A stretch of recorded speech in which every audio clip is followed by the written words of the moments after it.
Welcome. We invite you into a story passed down through generations in the Great Lakes region of Africa. It is a folktale that blends memory, culture, and the living heart of the mountains.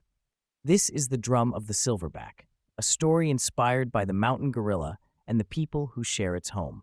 In the lush, emerald mountains of Rwanda, Uganda, and the Democratic Republic of Congo, the people tell a story, an old Imagani, about the guardians of the forest.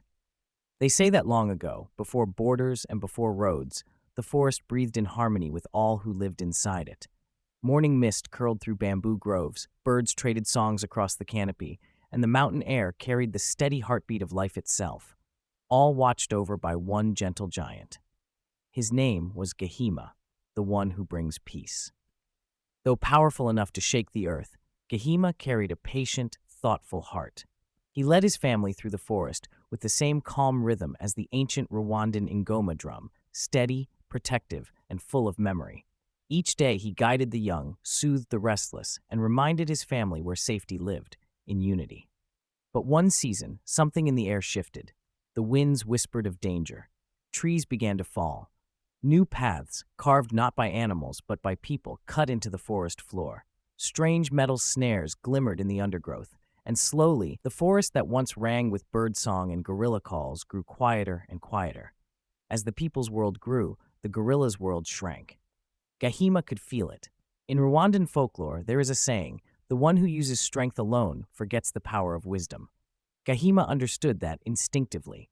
He knew he could not meet force with force. The future would depend on patience, understanding, and something deeper, connection.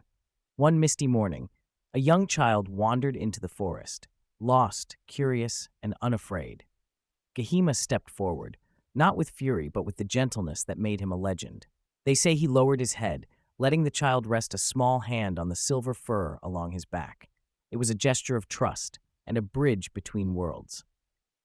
When the child returned home, the village elders listened closely. They understood what the forest was asking of them.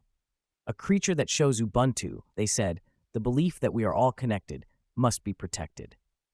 And so began a great pact between people and the guardians of the mountains. From that vow grew the conservation success we see today. Rangers now patrol the forests. Veterinarians heal injured gorillas. Local communities lead ecotourism that supports families and protects the land.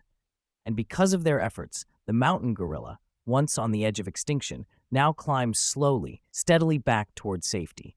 The people still say the Ngoma drum echoes Gahima's heartbeat, a reminder that strength and gentleness together can shape a future, and that when we protect the mountain gorilla, we protect the story of the forest itself.